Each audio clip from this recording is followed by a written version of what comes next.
करे थे संस्कृत के सारे आधी नहीं, जो पूरी सेशन में बोला था वो सब सारे के सारे वो चाहिए। आधी बहुत कई चीज़ें तो हैं मेरे पास। एक सेकेंड मैं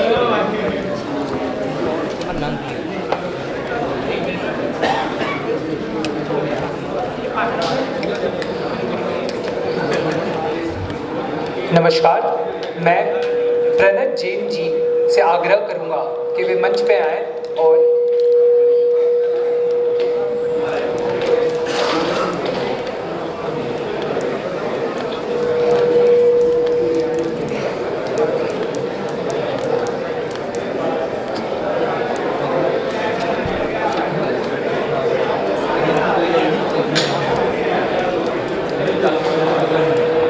मैं प्रणत जैन जी से आग्रह करूंगा कि वे मंच पे आएं और दिशा का वर्ग गीत से सत्र का आरंभ करें।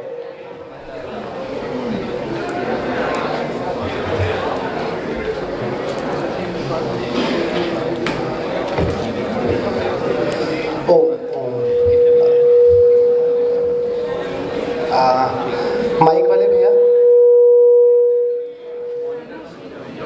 हेलो हेलो हेलो, दीक्षिता सभी लोग ध्यान दें। पीछे से आवाज़ हो रही है, कृपया अपने स्थान पर बैठ जाएं।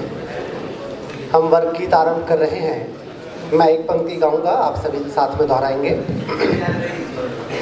संस्कार की ये साधना है, संस्कार की ये साधना है, तू तपस्वी बनते जा, तू तपस्वी बनते जा। शौर्य की ये तपोभूमि है, शौर्य की ये तपोभूमि है, कदम निरंतर भरते जा, कदम निरंतर भरते जा। हाँ कदम निरंतर भरते जा, हाँ कदम निरंतर भरते जा। एक ही माँ के लाल दुलारे, एक ही माँ के लाल दुलारे, फूल उपवन के न्यारे, फूल उपवन के न्यारे, पूर्वज एक हमारे सबके, पूर्वज एक हमारे सबके, साक्षी गंगा धारा, साक्षी गंगा धारा, विविध होकर एक है हम, विविध होकर एक है हम। यही मंत्र तू गाते जा, यही मंत्र तू गाते जा। शौर्य की ये तपोभूमि है, शौर्य की ये तपोभूमि है, कदम निरंतर भरते जा, कदम निरंतर भरते जा। हाँ कदम निरंतर भरते जा, कदम निरंतर भरते जा। महामंत्र ये संगठन का, महामंत्र ये संगठन का, शक्ति पुंज जगमाही, शक्ति कुंज जगमाही, मातृभूमि के रक्षण हित में, मातृभूमि के रक्षण हित में, तन मन धन बलिहारी, तन मन धन बलिहारी, हृदय हृदय में देशभक्ति का, हृदय हृदय में देशभक्ति का, पावन दीप जलाए जा, पावन दीप जलाए जा। शौर्य की ये तपोभूमि है, शौर्य की ये तपोभूमि है, कदम निरंतर भरते जा, कदम निरंतर भरते जा। हाँ कदम निरंतर भरते जा, कदम निरंतर भरते जा। भारत माँ के सुहाग सजाने, भारत माँ के सुहाग सजाने, उठ बांधव ललकारी, उठ बांधव ललकारी, देश शत्रु को विनाश करने, देश शत्रु को विनाश करने, बन तू सच्चा प्रहरी, बंधु सच्चा प्रहरी, विजय का विश्वास भर के, विजय का विश्वास भर के, अथक यत्न तू करते जा, अथक यत्न तू करते जा। शौर्य की ये तपोभूमि है, शौर्य की ये तपोभूमि है, कदम निरंतर भरते जा, कदम निरंतर निरंतर भरते जा, हाँ कदम निरंतर भरते जा, कदम निरंतर भरते जा, हाँ कदम निरंतर भरते जा। कदम निरंतर भरते। एक स्वर में जय घोष लगाएंगे, बोलिए भारत माता की जय, भारत माता की जय, वंदे मातरम, वंदे मातरम, बोले सियावर रामचंद्र की जय।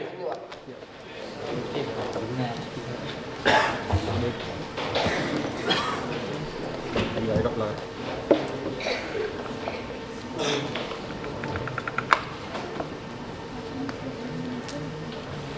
ओम ज्ञानतिमिरान्धस्य ज्ञानञ्जनशलाकया चक्षुरुन्मिलितं येन तस्मै श्रीगुरुवे नमः. I was born in the darkest ignorance, and my spiritual master opened my eyes with the torch of knowledge. I offer my respectful obeisances unto him. सभी को सीताराम। मेरा नाम चंदन बंका है। मैं दिशा फाउंडेशन से पिछले 1 वर्ष से जुड़ा हुआ हूँ। पब्लिक लीडरशिप कैंप 3.0 जो पिछले वर्ष का कैंप था, उसमें आप सभी की तरह मैं भी एक विद्यार्थी था। हर सत्र को ध्यान से सुनता और खूब मन लगाकर नोट्स बनाता। आज बड़े सौभाग्य की बात है, पब्लिक लीडरशिप कैंप 4.0 में ease of doing business reforms, GSCs, opportunities and for entrepreneurs का होस्ट हूँ। दिशा पिछले 1 वर्ष में मुझे मानसिक, शारीरिक और सामाजिक रूप से विकसित होने के लिए अनेकों अवसर दिए हैं। उम्मीद है आप भी जब इस कैंप को पूर्ण करेंगे तो दिशा से जुड़े रहेंगे। अब मैं इन महानुभावों से आग्रह करता हूँ, निवेदन करता हूँ कि वे मंच की ओर पधारें। श्री गोपाल कृष्ण अग्रवाल जी, श्री विश्वजीत दुबे जी, श्री धर्मेंद्र कुमार शर्मा जी, श्री राहुल अग्रवाल जी, श्री सुखदेव जोशी जी।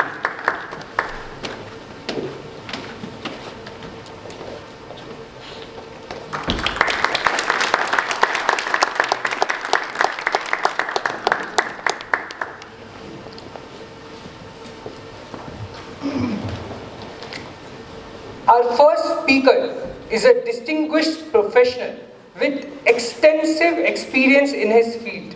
Shri Gopal Krishna Agrawal ji is the national spokesperson of Bharatiya Janata Party for Economic Affairs. मैं ऋषि पटेल जी से आग्रह करूंगा कि वे मंच की ओर पधारे और श्री गोपाल कृष्ण अग्रवाल जी का सम्मान करें। Shri Gopal Krishna Agrawal ji is also chartered accountant and economist by profession. He brings with him decades of experience in public policy, governance and financial institutions. He currently serves as an independent director on the board of Bharat Petroleum Corporation Limited and is the chairman of ICS Institute of Insolvency Professionals, contributing significantly to institutional governance and regulatory frameworks. With extensive expertise in economic reforms and nation building, his work reflects a strong commitment to transparency and inclusive growth. अब मैं श्री हर्ष सरवत्ते जी, कार्यकर्ता दिशा foundation से आग्रह करूंगा कि वे मंच पर आएं और श्री एडवोकेट विश्वजीत दुबे जी का सम्मान करें। Mister Vishwajeet Dubey is the additional Advocate General for State of Chhattisgarh in the Supreme Court of India and a former partner at Cyril Amarchand Mangal Das, Delhi NCR. He is widely regarded as a leading practitioner in commercial litigation with particular expertise in insolvency, arbitration and company law. Mr. Dubey is frequently featured and quoted in media, and his articles and commentaries on diverse legal issues are regularly published. He is a sought-after speaker and resource person at professional forums, academic institutions, the Delhi Judicial Academy, the Institute of Constitutional and Parliamentary Studies, and training programs for members of National Company Law Tribunal. अब मैं श्री रोहित प्रजापत जी, कार्यकर्ता दिशा foundation से आग्रह करूंगा कि वे मंच पे आए और श्री धर्मेंद्र कुमार हेरमा जी का सम्मान करें। श्री धर्मेंद्र कुमार हेरमा जी is a distinguished 2013 batch officer of Indian Revenue Service, Customs and Indirect Taxes. Currently, he serves as the Additional Commissioner of State Taxes in Ahmedabad, Gujarat, a role he assumed on deputation from the Central Board of Indirect Taxes and Customs. मैं श्री अंकित गुर्जर जी, कार्यकर्ता दिशा foundation से आग्रह करूंगा कि वे मंच पे आएं और श्री राहुल अग्रवाल जी का सम्मान करें।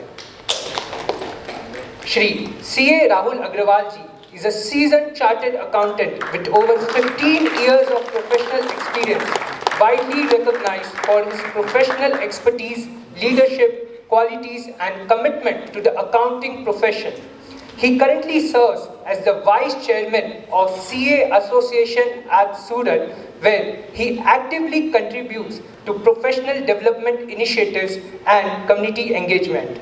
He is also a partner at RPR Company and serves as the Youth Secretary, Bharatiya Janata Party, playing an active role in youth leadership.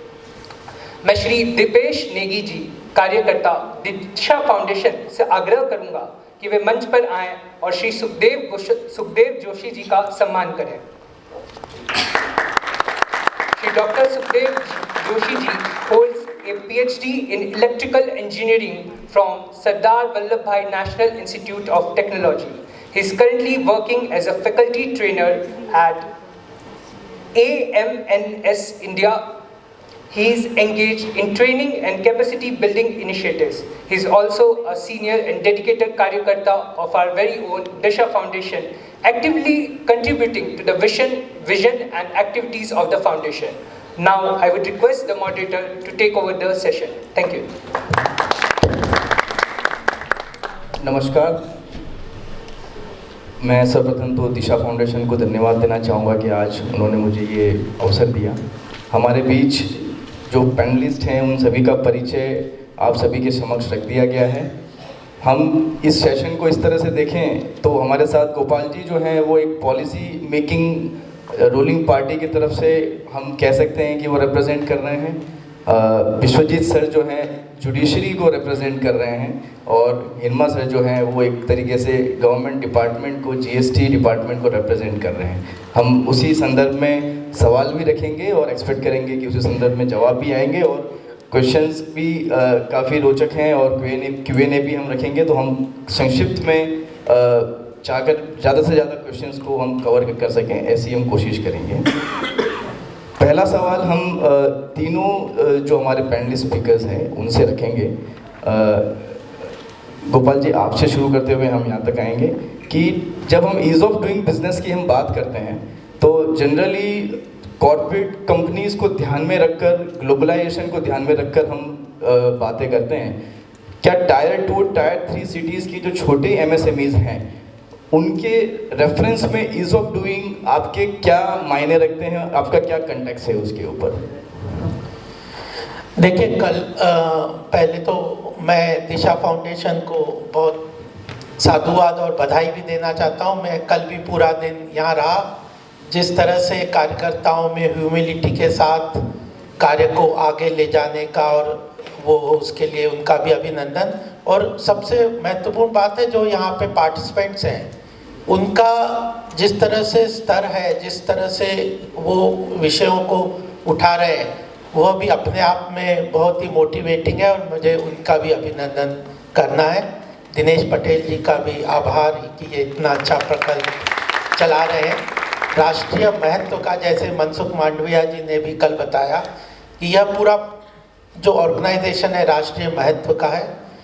और इस बार का थीम जो है राहुल जी कि ये जो एंटरप्रेन्योरशिप डेवलपमेंट के लिए, लीडरशिप इन एंटरप्रेन्योरशिप डेवलपमेंट बड़ा महत्वपूर्ण है। उसमें MSME का बहुत महत्व है। हमारे देश को अगर आर्थिक रूप से विश्व गुरु बनना है तो आर्थिक रूप से सशक्त होना बहुत ज़रूरी है और उसके लिए मैन्युफैक्चरिंग और सेल्फ एम्प्लॉयमेंट एंटरप्रेन्योरशिप की ज़रूरत है। इस चीज़ को ध्यान में रखते हुए सरकार ने खासकर MSME के लिए काफ़ी चीज़ें की हैं और उसमें ईज़ ऑफ डूइंग बिजनेस एक महत्वपूर्ण पहल था। वो ग्लोबल लेवल पे वर्ल्ड बैंक ने उसको एक आयाम रैंकिंग तो दी, लेकिन उसका फोकस हमारी सरकार का कुछ पॉलिसी लेवल चेंजेस पे था। सबसे पहली बात है कि अगर हमारे जो एमएसएमई सेक्टर है वो ग्लोबल कॉम्पिटिटिव अगर नहीं होंगे, कॉस्ट बेनिफिट के अनुसार, कंप्लायंस के अनुसार उनकी कॉस्टिंग और उनके मैन्युफैक्चरिंग क्वालिटी वगैरह अगर ग्लोबल लेवल पे वो कॉम्पिटिटिव नहीं होंगे, तो सरकार के हैंड होल्डिंग से या सब्सिडीज से या किसी तरह से उनको बेनिफिट्स और तरीके के टैक्सेशन वगैरह को देने से वो पूरी तरह से ग्लोबल लेवल पे कॉम्पीट नहीं कर पाएंगे। और आज जिस तरह से ग्लोबल मार्केट्स खुल गए हैं तो उनकी बेनिफिट्स उनको पॉलिसी लेवल चेंजेस के लिए करना चाहिए। तो 4 चीज़ें हमने शुरू में की थी कि हमारे देश में इंडस्ट्रियल पॉलिसी जो थी 1948 की इंडस्ट्रियल पॉलिसी थी जो चली आ रही थी और उसका एक अमेंडमेंट 1991 में एक बार हुआ था। उसके बाद मोदी जी ने सबसे पहले कहा कि we have to change this industrial policy, completely overall करना पड़ेगा। तो 4 पॉलिसी लेवल पे एक्सटेंसिवली हम लोगों ने डिस्कशन स्टेक होल्डर से किया इंडस्ट्रियल पॉलिसी। और दूसरा था logistic cost, new logistic policy लेके आए कि अगर हमारी cost of transportation of raw material और फिनिश्ड गुड ग्लोबल लेवल पे we were expensive, quite expensive to the global level, हमारी कॉस्ट ऑलमोस्ट 50-60% ज़्यादा थी। तो न्यू लॉजिस्टिक पॉलिसी लेके आए और उसमें कनेक्टिविटी पे सबसे ज़्यादा फोकस किया कि road connectivity, various kind of rail, roadways, waterways, Airways, connectivity की पूरी पॉलिसी जिसको हम आज ट्रांसफॉर्मेशन के रूप में देखते हैं। और उसके अंदर ही चाहे जीएसटी जिस तरह से लाए कि 1 nation 1 tax across the different states when you transport your raw material and finished good, तो उसकी कॉस्टिंग जो टोल ब्रिज पे इस तरह से जो कोई टाइम लगता था बहुत, उसको चेंज करने के लिए, लॉजिस्टिक कॉस्ट कम करने के लिए न्यू लॉजिस्टिक पॉलिसी लेके आए। थर्ड इम्पॉर्टेंट बात थी जो कि मुझे लगता है कि एक तरीके से हमारे यहाँ पे जो सांस्कृतिक धरोहर वगैरह भी है उसका ग्लोबल मार्केट एक्सेस पूरे देश में सब जगह नहीं था। और ये ई कॉमर्स पॉलिसी, ये एक नई ई कॉमर्स पॉलिसी लेके आए कि चाहे उसमें जेम के पोर्टल के माध्यम से उनको मार्केट एक्सेस देना हो, ओएनडीसी के माध्यम से हमारे रिमोट एरियाज़ के इंडस्ट्री छोटे छोटे मैन्युफैक्चरर्स को ग्लोबल मार्केट या डोमेस्टिक मार्केट का एक्सेस देना है। तो ऑन बोर्डिंग के लिए जेम गवर्नमेंट ई मार्केट जो कि पब्लिक सेक्टर अंडरटेकिंग्स और गवर्नमेंट डिपार्टमेंट के प्रोक्योरमेंट की पॉलिसी लेके आए, और दूसरा ONDC for competition of Amazon और इस तरह के लिए ओपन मार्केट डिजिटल प्लेटफॉर्म था, तो जिसमें ऑन बोर्डिंग के लिए पूरा प्रयास किया।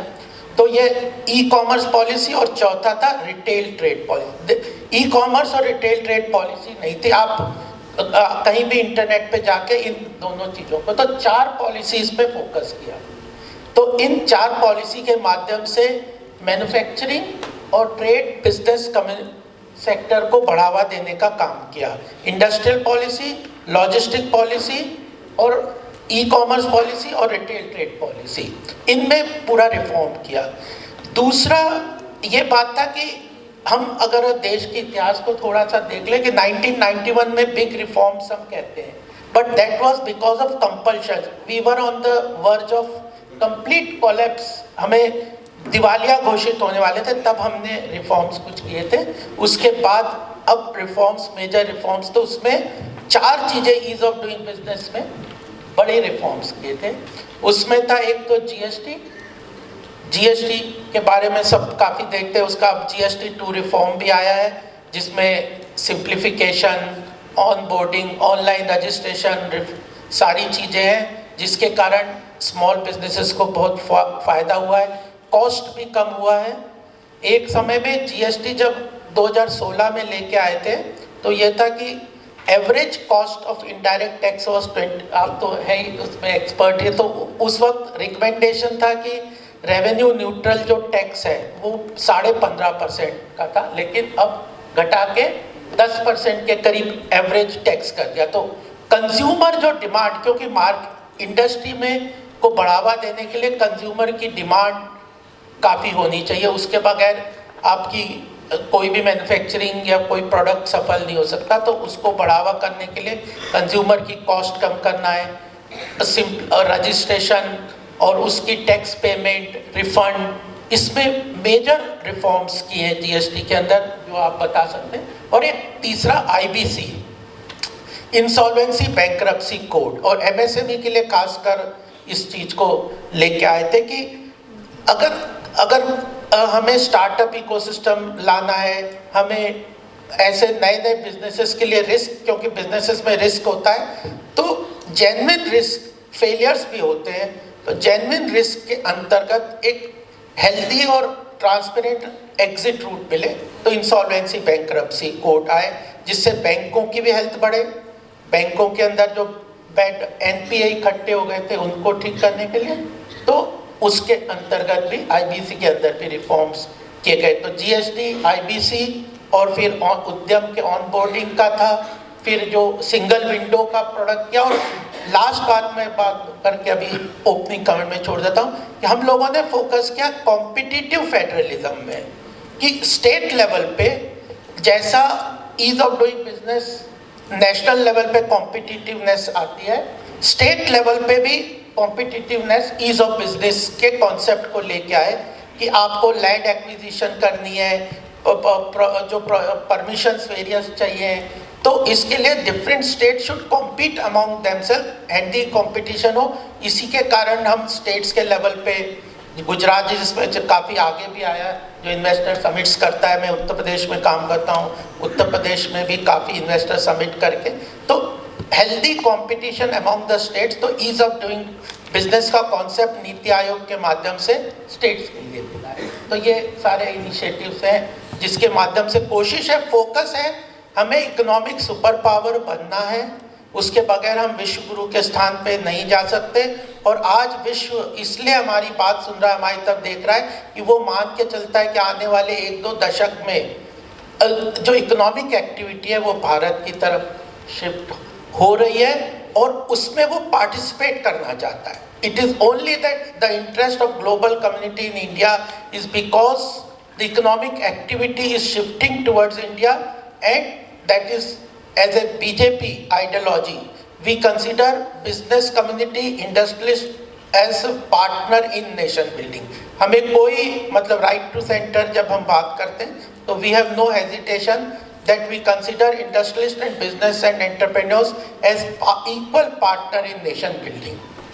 Thank you sir, thank you so much. Dubey sir, आपसे ये सवाल रहेगा कि जन विश्वास एक्ट जो अभी पास हुआ उसमें 183 प्रोविजंस को डीक्रिमिनलाइज किया गया और 19 जो अलग अलग मिनिस्ट्री थी इसने एक साथ मिलकर कई सारे प्रोविजंस को डीक्रिमिनलाइज करके ईज ऑफ डूइंग के बिजनेस की तरफ अपना एक स्टेप आगे बढ़ाया। क्या कोर्ट जुडिशरी जो है वो एक्ट के बाद ही एक्ट करती है, या आपका डिसीजन मेकिंग जब किस तरह के केसेस आते हैं आपके पास में तो आप उस समय भी ईज ऑफ डूइंग को बिजनेस को ध्यान में रखकर आगे एक्ट करते हैं आप?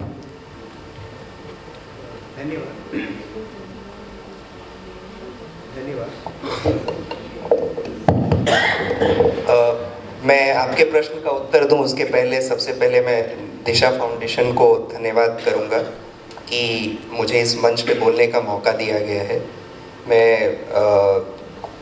जब से मुझे दिनेश पटेल जी के बारे में जानकारी मिली है मैं उनसे काफ़ी इंस्पायर्ड हूं और मैं समझता हूं कि बहुत ही अच्छा काम कर रहे हैं। वो अपने लिए नहीं कर रहे हैं, समाज के लिए और राष्ट्र के लिए कर रहे हैं। और जो बेसिक मैंने कॉन्सेप्ट देखा नेशन बिल्डिंग और कैरेक्टर बिल्डिंग का, वो जिन भी कार्यकर्ताओं से मैंने अभी तक इंटरेक्ट किया है, मेरा ये अनुभव रहा कि वो उसमें बहुत अच्छा सफल हो रहे हैं। और मैं अपने पैनल मेंबर्स के साथ बैठने के लिए मैं काफ़ी ऑनर्ड फील कर रहा हूँ कि मुझे इन लोगों के साथ बैठने का मौका मिल रहा है। और जो भी यहाँ पे पार्टिसिपेंट्स हैं, जैसा मुझे बताया गया कि बहुत ही ओनरस फिल्टर्ड करके आप लोग यहाँ पे हैं, तो मैं समझता हूँ कि मुझे आप लोगों के सामने बोलने का मौका मिल रहा है, इससे भी मैं काफ़ी ऑनर्ड हूँ। और मैं देख रहा हूँ कि ग्रेजुअली जो ये प्रोसेस है दिशा फाउंडेशन जिसमें आगे लोगों को बढ़ा रहा है, क्रिएट करना लीडरशिप फ्यूचर के लिए बहुत ही इम्पोर्टेंट है। और मैं देख रहा हूँ कि मैं फ्यूचर लीडर्स के सामने बैठा हूँ, तो मेरा भविष्य और मेरे देश का भविष्य मुझे लगता है कि बहुत ही सेफ हैंड्स में होने वाला है। और हम सब लोगों को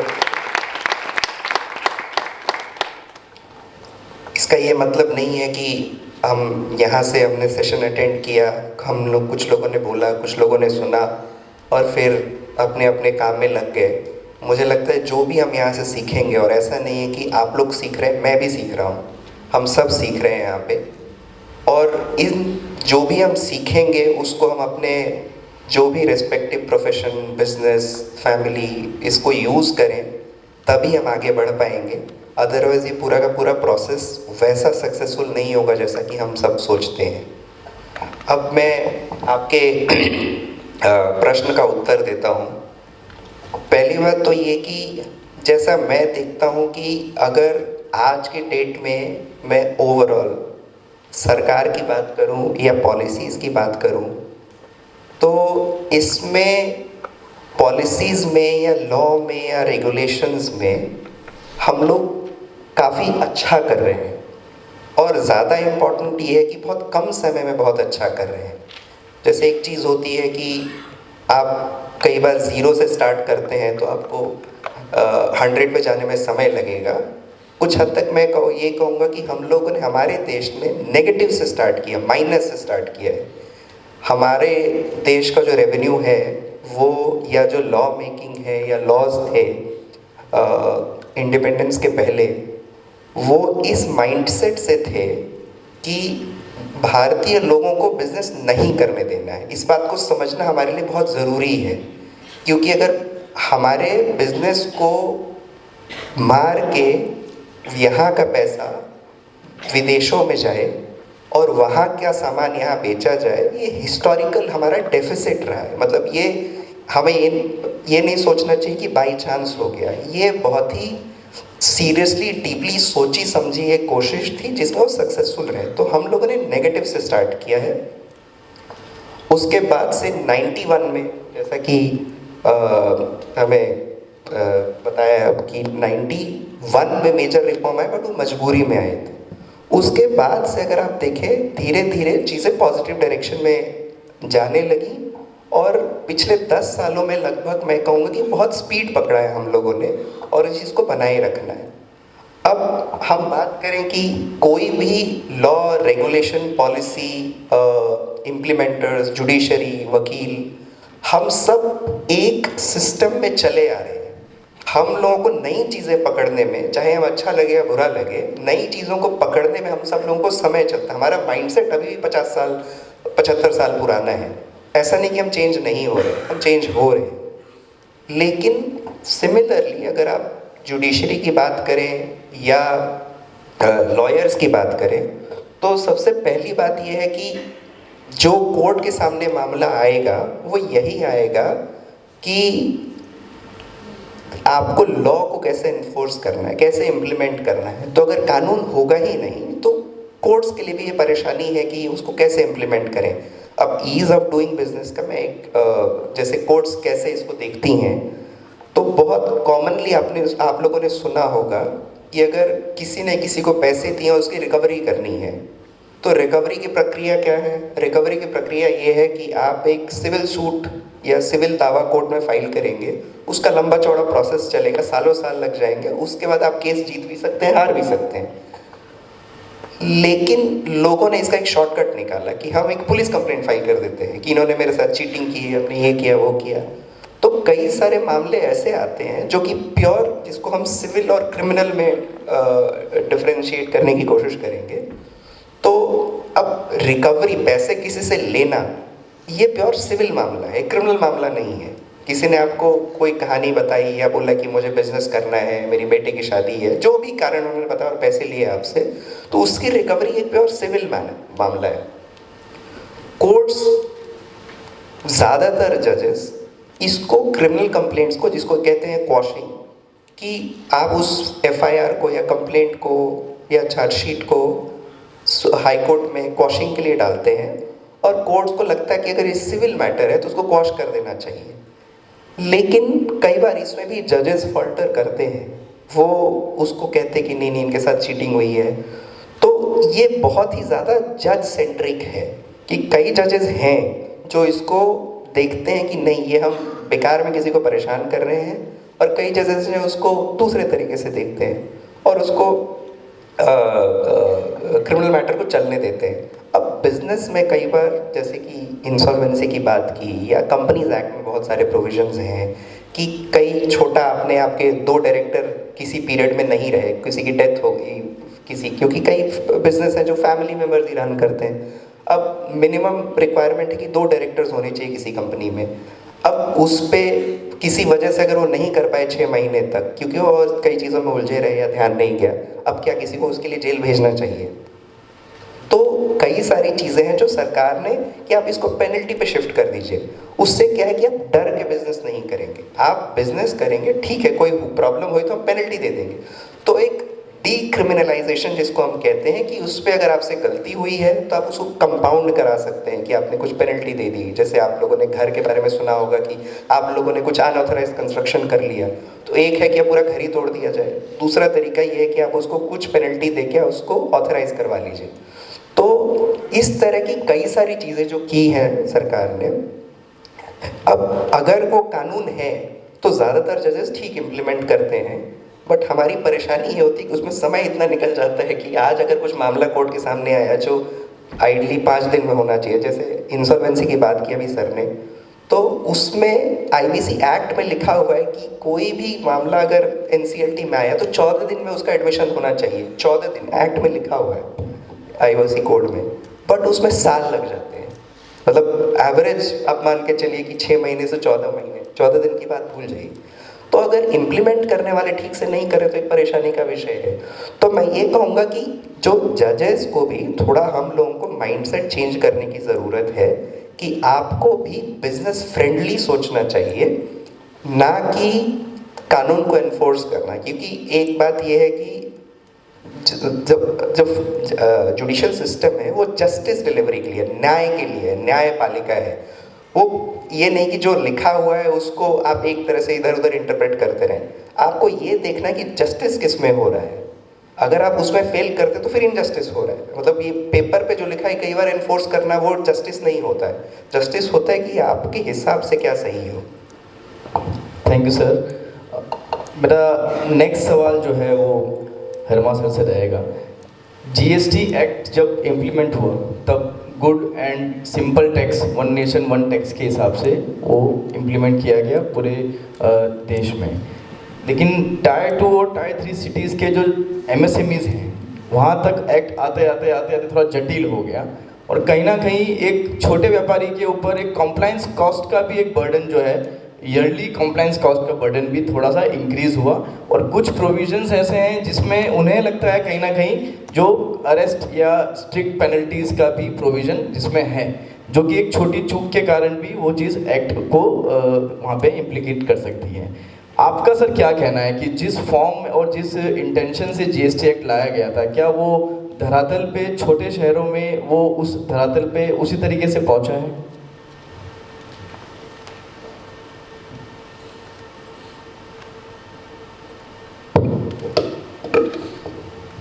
धन्यवाद। आपने जो क्वेश्चन पूछा, it's not single question, it contains 3-4 parts, तो मैं उस हिसाब से बात करूंगा। और जिस हिसाब से जो हमारे यंग ब्रेन्स हैं उनके साथ उनके अनुसार इसका जवाब देना चाहूँगा। यू आस्क कि टायर 2 टायर 3 पे जीएसटी कॉम्प्लेक्स हो गया है नीचे आते आते, विच I would respectfully disagree in a way कि काफ़ी सारे टैक्सेस, इनडायरेक्ट टैक्सेस चले गए और एक जीएसटी आया। पहले चाहे आप टायर 1 चाहे टायर 2 में हो या 3 में हो, आपको सेंट्रल एक्साइज अगर आपको लागू होता है तो आपको उसका रिटर्न फाइल करना है, सर्विस टैक्स लागू होता है उसका रिटर्न फाइल करना है, वैट रिलेटेड है तो आपको उसका भी रिटर्न फाइल करना है। वेरेज अगर आप जीएसटी में हैं तो आपको सिंगल रिटर्न आ गया। काफ़ी सारे टैक्सेस चले गए, सिंप्लीफिकेशन हो गया। और जो आपने कहा दूसरी बात कि क्या वही फॉर्म जो जब शुरू में था वही है, बिल्कुल है। जो बेसिक कंसेप्ट जिससे आया, Gopal ji would agree with me, one nation one tax, चाहे वो टायर 1 हो चाहे टायर 2 हो, नॉर्थ ईस्ट का कोई स्टेट हो, मुंबई हो, दिल्ली हो या कोई गांव हो, पूरे तरीके से हर जगह पे एक ही नियम से इनडायरेक्ट टैक्सेशन इम्प्लीमेंट हुआ।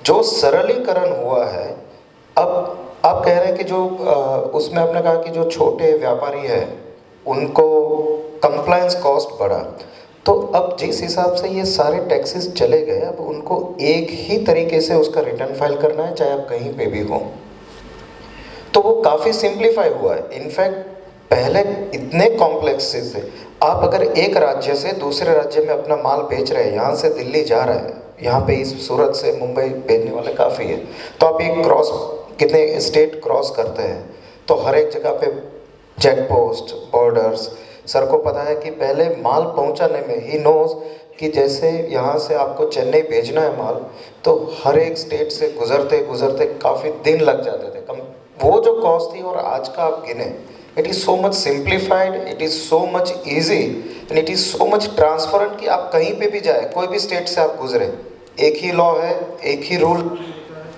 एक ही वे में उसको इम्प्लीमेंट किया जा रहा है। सो ऐसा बिल्कुल नहीं है कि आप बड़े शहर में हो या छोटे शहर में हो, एकदम ट्रांसपेरेंट तरीके से जीएसटी इम्प्लीमेंट हुआ है। Then you mention one about, एक डर रहता है अरेस्ट या स्ट्रिक्ट पेनल्टीज़ का। उसमें मैं कहना चाहूँगा कि जैसे we have young people here, सबको पता है कि अगर आप 2 व्हीलर लेके निकलते हैं तो you have to wear helmet. ऐसे कितने लोग हैं जिसको नहीं पता है, बट फिर भी हम निकलते हैं। तो जो आदमी जो ये काम कर रहा होता है उसको पता होता है कि वो क्या कर रहा है। जो अनजाने में कुछ काम होता है, देन देयर कम्स, सर भी लॉयर है, ही नोज दैट जो मालाफाइड इंटेंशन है वो जब इसमें आता है तभी ये सेक्शन 74 इन्वोक होता है, उसमें ये सर्चेज होती है।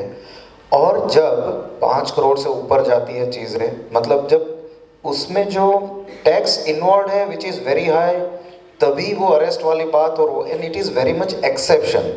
डिपार्टमेंट उस हिसाब से नहीं सोचता है कि जितने भी करदाता है सबको अरेस्ट करना है, बिल्कुल नहीं। Case to case, fact base, very high senior rank officer of each office decides about arresting the person. It is exceptional and not the norm. Self assessment का ज़माना है। आप एक व्यापारी है तो अगर आप छोटे व्यापारी हैं तो आप कंपोजिशन में जाते हैं, आप क्वार्टरली रिटर्न में जाते हैं, तो हर महीने भी नहीं फाइल करना। अगर आपकी एलिजिबिलिटी है तो 3 महीने में एक बार रिटर्न फाइल करना है, तो साल में 4 बार, और हर महीने जो पेमेंट करना है उसके। सो एक एक चीज़ इसमें इस हिसाब से रखी गई है कि व्यापारी है वो व्यापार पे ध्यान दे, ना कि कंप्लायंस पे। वो मिनिमाइज किया गया है and it is being implemented and continuous fine tuning हो रहा है। जैसे अभी भी आपने देखा होगा कि 4 रेट थे, उसमें से 2 रेट हो गए, 2 स्लैब ही चले गए। Why so after this many years?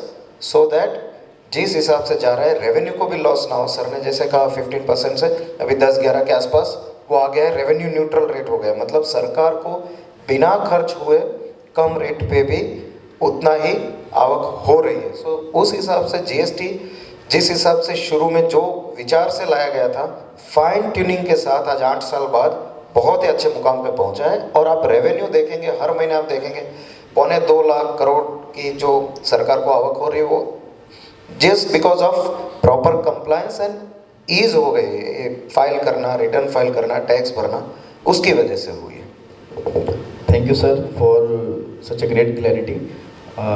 मेरा दूसरा सवाल गोपाल जी से रहेगा कि सर जैसे सिविल जो है एक रिवॉल्यूशनरी रहा टोटल क्रेडिट सिस्टम में कि आपका एक लोन क्रेडिट का जो पूरा हिस्ट्री है वो पूरा सिविल से कनेक्ट हुआ और बैंकिंग जो है वो बहुत ज़्यादा आसान हो गया और एनपीए लेवल भी उससे कम हुआ। क्या हमारे डिजिटल असेट्स यानी कि जो हमारे जीएसटी ट्रांजैक्शंस हैं, हमारे बैंकिंग ट्रांजैक्शन हैं, इसके बेसिस पे आप कुछ ऐसा मैकेनिज्म गवर्नमेंट सोच रही है कि जहाँ पर हम एक हमारी क्रेडिट वर्थीनेस जो है व्यापार में भी और बैंकिंग में भी और गवर्नमेंट की नज़रों में भी वो हम बढ़ा सकें, उसके बारे में कोई ऐसा पॉलिसी इम्प्लीमेंटेशन का प्लानिंग है सर? हाँ राहुल जी, महत्वपूर्ण प्रश्न है। कल भी हम लोगों ने बीच बीच में चर्चा की होगी यूपीआई और जीएसटी के बारे में, हम काफ़ी बातें कर रहे हैं, बैंकिंग ट्रांजैक्शंस के बारे में बात कर रहे हैं। क्रेडिट अवेलेबिलिटी बैंक के साथ सब लोगों की चिंता होती है कोई भी बिजनेस बढ़ाने के लिए, तो हमने कहा था कि गवर्नमेंट ने और भी बहुत सारे फंड्स बनाए in addition to just only depending upon bank finance. Bank finance को भी कोलेटरल फ्री लोन देने का प्रयास किया था, बट फिर भी जैसे मैं बैंक में भी रहा हूँ 3 साल, कितना ही बैंक के लिए कहो तो वो कोलेटरल फ्री लोन देने में कहीं ना कहीं उनके जो ऑफिशियल्स हैं वो रिलक्टेंट होते हैं। तो सरकार ने उसको देखते हुए ये चीज़ बैंकों को पुश की है, मिनिस्ट्री ऑफ फाइनेंस ने, कि आप डिजिटल एसेट्स को हिस्ट्री के लिए, जैसे सिबिल का आपने बताया, किसी के बैंक कोई ने बैंक लोन लिया है, किसी ने कोई फाइनेंसिंग करवाई है, उसका चेक बाउंस हो गया तो उसका सिबिल स्कोर कम हो जाता है तो उसको आगे लोन नहीं मिलता। इस तरह का एक जो इंडिविजुअल लेवल पे है, तो उस तरह बिजनेसेस के लिए उसके डिजिटल एसेट्स को कंसिडर करना है। उसमें महत्वपूर्ण है आपके जीएसटी ट्रांजैक्शंस हैं, जीएसटी में कितना ट्रांजैक्शन किया है आपके कंपनी ने, आपके बिजनेस ने, उसमें कितना टैक्स जमा किया है, किस तरह से आपने रिटर्न्स फाइल किए हैं, उन सारे को बैंकों को कंसिडर करना है हिस्ट्री के लिए। प्लस आपकी बैंकिंग ट्रांजैक्शन को, अब यूपीआई के माध्यम से हमारे इतने वर्ल्ड में सबसे ज़्यादा ट्रांजैक्शंस आज भारत में यूपीआई के माध्यम से हो रहे हैं, तो छोटे छोटे बिजनेसेस भी क्यूआर कोड के माध्यम से अपना पेमेंट वगैरह ट्रांजैक्शंस करते हैं, उनकी हिस्ट्री बैंकों के पास है। और डेटा को कोलेशन का काम किया है, डिफरेंट, चाहे आधार कार्ड के लिंक के थ्रू, बैंक अकाउंट को लिंक के थ्रू, उनके पैन कार्ड को लिंक करने के साथ और जीएसटी नंबर के साथ, इन सारे डेटा को जो अलग अलग बिजनेस ट्रांजैक्शंस के अंदर काम करते हैं उनके लिए हम पुश कर रहे हैं कि बैंकों को उनकी उस हिस्ट्री में क्रेडिट और इवन वर्चुअल ई असेसमेंट के माध्यम से, टैक्सेशन, आप डायरेक्ट टैक्स, इनडायरेक्ट टैक्स क्या करते हैं, इन सारों को जो डिजिटल एसेट्स आगे बढ़ता जा रहा है उसको इंडिविजुअल बिजनेस कम्युनिटी के, बिजनेस एंटरप्राइज के ऑर्गेनाइजेशन को डिजिटल एसेट्स के रूप में आप उसकी हिस्ट्री को एनालिसिस करने के लिए काम करें। तो यह एक महत्वपूर्ण बात है जिसको पुश कर रही है सरकार। अल्टीमेटली गवर्नमेंट जिस चीज़ को पुश करती है, पब्लिक सेक्टर बैंक्स उस चीज़ों को काम सर इस दिशा में हुआ है कोई? बिल्कुल पूरी तरह से उनको, एक तो डेटा शेयरिंग हो रहा है आपस में, पूरा डेटा एक ऑनलाइन अगर link automatically PAN card, GST number, bank account number, Aadhaar card, ये सारे जब लिंक होते हैं उसके टैक्सेशन, तो सारा एक जगह सेंट्रलाइज होके डेटा शेयरिंग का सरकार ने बहुत बड़ा काम किया और उसके माध्यम से क्रेडिट हिस्ट्री को लेके दे रहे हैं। तो यह एक तरीके से बात कर रहे हैं। एक दो बात और मैं थोड़ी सी करना चाहूँगा। जैसे हमने ट्रांसपोर्टेशन कॉस्ट कही थी, अभी आईबीसी और जीएसटी में हमने देखा, हमारे को पैनलिस्ट ने बताया कि उस तरह से कंप्लायंस कॉस्ट को कैसे कम करना कोशिश किया। और कंप्लायंस में दो चीज़ें और बिजनेस कम्युनिटी के लिए महत्वपूर्ण है, वह है अभी हम सरकार ने डीरेगुलेशन कमीशन बनाया, कैबिनेट सेक्रेटरी मिस्टर सोमनाथन है, उनके अंडर डीरेगुलेशन कमीशन बनाया जिसमें वेरियस डिपार्टमेंट सेक्रेटरीज हैं, वो सजेस्ट करेंगे कि कौन कौन से लॉज हैं जो बिजनेस कंप्लायंसेस को ईज कर सकते हैं, वो आईपीआर में हो, बीआईएस में हो, क्वालिटी कंट्रोल ऑर्डर अभी पीछे लेके आए थे, उसके बाद ह्यू एंड क्राई हुआ काफ़ी, एमएसएमई ने कहा कि ये तो कॉम्प्लेक्स कर रहा है, हमारे सप्लाई चेन को डिसरप्ट कर रहा है, तो उसको सरकार ने विड्रॉ भी किया। तो कंप्लायंसेस कॉस्ट को कम करने के लिए डीरेगुलेशन कमीशन बनाया है जो रिकमेंड करेगा, और सरकार धीरे धीरे जो रिडंडेंट लॉ है, ऑलरेडी 1500 लॉस को रिपील कर चुके हैं, और भी जो तरीके और भी ऐसे लॉ हैं जिनकी ज़रूरत नहीं है, कंप्लायंस को कॉम्प्लिकेट करते हैं, उनको भी डीरेगुलेशन कमीशन के अंदर उसको मैंडेट दिया वो करना है। रिपील का मैंने बात किया, और अभी इन्होंने बताया डीक्रिमिनलाइजेशन। बिजनेस में इंटेंशन की अभी हमने पिछले सेशन में बात किया। अगर आपकी इंटेंशन बैड नहीं है और आपके साथ मिस्टेक हो जाती है, बिजनेस में रिस्क है, किसी तरह से आपसे गलती करते हैं, तो कंपनी लॉ को डीक्रिमिनलाइजेशन का मैसिव एक्सरसाइज किया था, पूरा रिव्यू किया 2013 के कंपनी लॉ को डीक्रिमिनलाइजेशन किया जाए।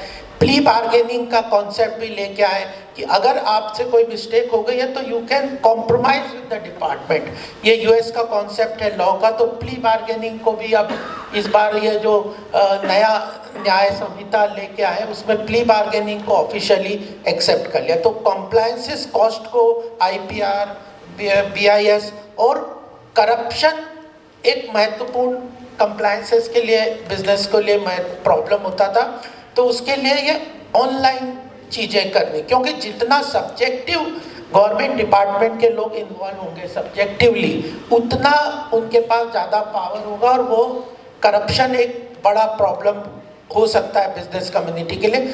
तो उसको सब्जेक्टिविटी हटा के ऑब्जेक्टिव लाना है, चाहे ई असेसमेंट हो या जीएसटी हो, ऑनलाइन परमिशंस हो, इस तरह को टेक्नोलॉजी को यूज़ करते हुए करप्शन को कम करना है। Decriminalisation, deregulation, plea bargaining and corruption objectivity को लेके आके ऑनलाइन करने का काम किया है सरकार ने। तो इस तरह से कंप्लायंस कॉस्ट को भी कम करने का काम किया है सरकार ने। और इन्वर्टेड ड्यूटी स्ट्रक्चर तो आप सबके ध्यान में आया ही होगा। इनपुट टैक्स क्रेडिट और इन्वर्टेड ड्यूटी स्ट्रक्चर से कॉस्ट ऑफ मैन्युफैक्चरिंग को कम करने का भी सरकार ने बहुत बड़ा इनिशिएटिव जीएसटी के अंतर्गत लिया है। अब मेरा नेक्स्ट सवाल सर आपसे रहेगा, विश्वजीत जी से। सर आईबीसी की बात